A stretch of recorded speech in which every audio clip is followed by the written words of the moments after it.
Hello, it's Rachel back with the Shades of Orange. Today I want to talk about my recent reads, particularly the science fiction, fantasy, and graphic novels I have read in the last few months. Let's get started. First, I want to talk science fiction. I only read one this month, but that was Hullmetal Girls by Emily Skrutskie. It's actually a young adult novel that follows two teenage girls. One is a very poor woman who works as a janitor. She needs more money in order to pay for her brother's treatment because he is very sick and will likely die if she does not get more money. So she agrees to become a bioengineered soldier. And then there's also perspective of another bioengineered soldier. However, this girl has lost her memory from before the surgery and really doesn't know why she decided to do this in the first place, so she is trying to piece together her backstory. This book is one that I went into with a lot of expectations and excitement because I heard that it was a space opera, and it does have some great elements of diversity, which I heard about beforehand, was very excited about. It does include an ace character as well as another character that is openly pansexual on the page. And I did appreciate those elements, but the story itself I felt was very much lacking. I did find it to be just disappointing. I'm struggling honestly to put together a synopsis for you beyond what I've already said. So a story with a lot of great potential. I love the premise behind it, but kind of missed the mark for me and not one I would personally recommend unless you're looking for those elements of diversity, you know, if that's something that you are particularly seeking out. But as a story itself, it was honestly quite weak. Now I want to switch over to fantasy. I read some great novels this month. The first one being Bloody Rose by Nicholas Eames. This is the same author who wrote Kings of the Wild, and this is a loose follow-up. It is set in the same world and does mention some of the same characters, but you could absolutely read this as a standalone or read this first without getting spoiled or missing out on anything. I really enjoyed this one. It follows a younger teenage girl or young woman who is the daughter of two renowned warriors. However, her mother died years ago, and since then her father has become overly protective of her and refuses to let his daughter train and learn how to fight. So instead she kind of works as a barmaid and a bard and just doesn't really get to go out and have adventures like her parents did. However, this changes when she comes across a woman named Bloody Rose, who is the lead star of this band of mercenaries, and they pick her up as their new bard, and the adventure goes from there. I really enjoyed this book for so many reasons, one being the fact that it has some great, strong female characters in it. One of the main complaints I heard about Kings of the Wild was that it didn't have the best female representation. It honestly wasn't something I minded as much as other readers because I felt like it was more a story of brotherhood. But if you were missing that in the last book, it is definitely here. This book is very female-centered, very female empowering, and you get to see two female characters that are both strong in their own way, but not the same character. They both read as very individualized women, and I really enjoyed the story. It still has some humor like his other book, but is very much an adventure story, a book that would appeal to people who enjoy Dungeons and Dragons and other kind of sword and sorcery type of books that are all about, you know, going out and fighting the monster. So definitely enjoyed that one. Despite the length, I flew through it in just a few days and would absolutely recommend it to any fantasy fans. It was very accessible for new readers and just simply a lot of fun. I also read a book called The Black Prism by Brent. This is the first book in the Lightbringer series, which is a high fantasy series about a really cool magic system and a world where people are able to manipulate different colors and use that in order to create things. Some people in this world can work with one color, some can work with a few, and there's only one person called the Prism who is able to manipulate all the colors, and so he is very powerful and kind of acts as a leaderhead or emperor of the world. And that particular man in this world is Gavin, and at the beginning of the story he finds out that he might actually have an illegitimate son, and he goes out to find this person, and that's where the story takes off. It is told from multiple perspectives, including this potential son, and I'll admit that this is something I do struggle with, particularly with fantasy, that they tend to have these multiple perspectives, and I'm always more attached to some perspectives than others. So honestly, I did prefer Gavin's chapters. I just found them the most interesting. But I did eventually start to grow and become more attached to the other characters that were introduced.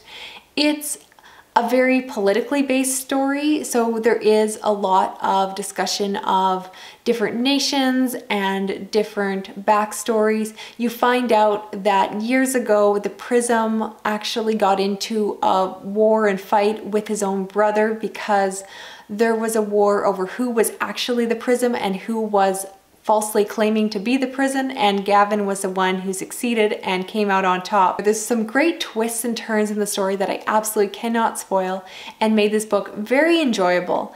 The biggest reason, in my personal opinion, to pick up this book is if you enjoy really complex, rewarding magic systems. And this is a book that did have a more complex magic system than some of the other books I've read. People do compare it in terms of complexity to Mistborn, but in some ways this actually has more layers to it. And it does take a while before you get a full understanding of how the magic system works. Even in the later books, I understand they're still extrapolating on these ideas, so you kind of learn more and more as you go along. So as someone who is a little bit hit or miss when it comes to fantasy, this book worked very well for me. However, my one caution with this book is the fact that it does do some strange things with describing people's appearances. The women are all kind of described by their breasts, and there's one character that is quite overweight or obese, and they talk about him being fat constantly. I didn't really appreciate those body image elements, and it was not my favorite part of the book. Otherwise, absolutely recommend it. If you're a fantasy reader and are interested in complex magic systems, definitely one to check out. After that, I read Warbreaker by Brent and Sanderson, and this is right now a standalone but expected to turn into a series eventually. This follows two sisters that are also princesses. One of the sisters has been trained and brought up to marry the king of a nearby country. However, at the last minute, they do a switch and their father sends the other sister to go marry the man instead. And the story follows the girl who is sent off as well as her sister who is left behind.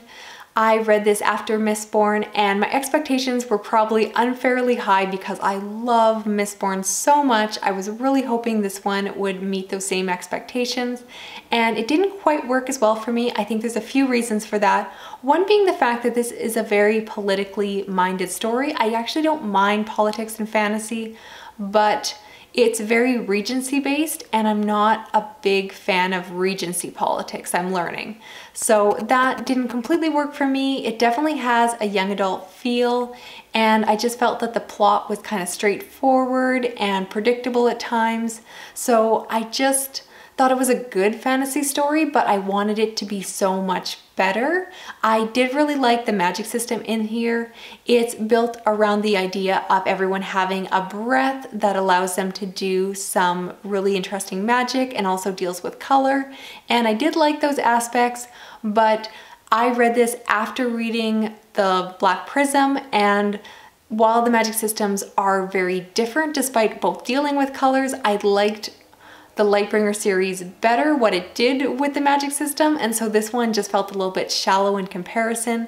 So kind of missed the mark, might be somewhat based off my unfair expectations. I know tons of people love this one, so take that with a grain of salt. I might still continue on if they do make a follow-up book for this series, but not my favorite of his work so far. I definitely want to check out some of the other series he's done. Eventually I'll try out his massive epic 10-book series, but that's for another day. Finally, I want to talk graphic novels, and I read Open Earth by Sarah Mirk, and this is a story set in space that is about a group of teenagers that have polyamorous relationships, meaning that they have multiple partners and their sexuality is just very fluid. You get to see different couplings.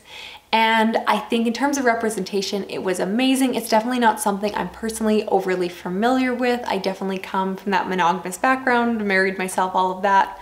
So I think it's a very important book, and I'm sure it'll speak to a lot of readers.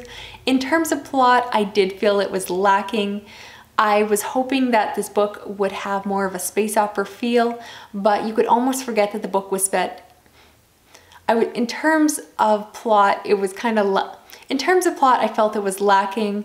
Despite being set in space, you could almost forget, and the book could have been set anywhere. It could have been set on Earth, on the present day, because those aspects really didn't play into the story. There was no discussions of future technology.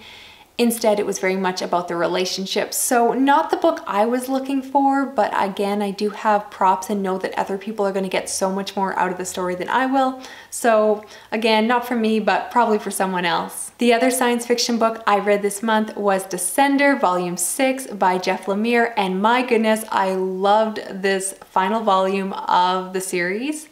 I can't say pretty much anything about it because it is the last book, but it is a story or series about a young AI boy in a futuristic space opera world where robots and androids are no longer favored and are being hunted down and killed and destroyed. I love this series more and more as I get into the later volumes, and the finale was so good. I'm someone who's often disappointed by final books, but this one did not disappoint. Absolutely loved it, and you already saw me gush about it in my Best of the Books video, so you know I just adore it and cannot help but recommend the whole series to anyone who has not read it yet. If you enjoy space opera, if you enjoy graphic novels, if you like AI stories, this is definitely one to check out. So that's it for this video. Those are the science fiction and fantasy books that I've read recently. I'd love to know, as always, if you're thinking about picking up anything I mentioned, if you've already read them, what do you think? Recommend me your recent fantasy and science fiction reads. I've really been enjoying the SFF genres lately and would love to get recommendations for even more, especially if you have any space opera. I'm always asking for space opera. So thank you so much for watching. I will talk to you again soon. Okay, bye-bye.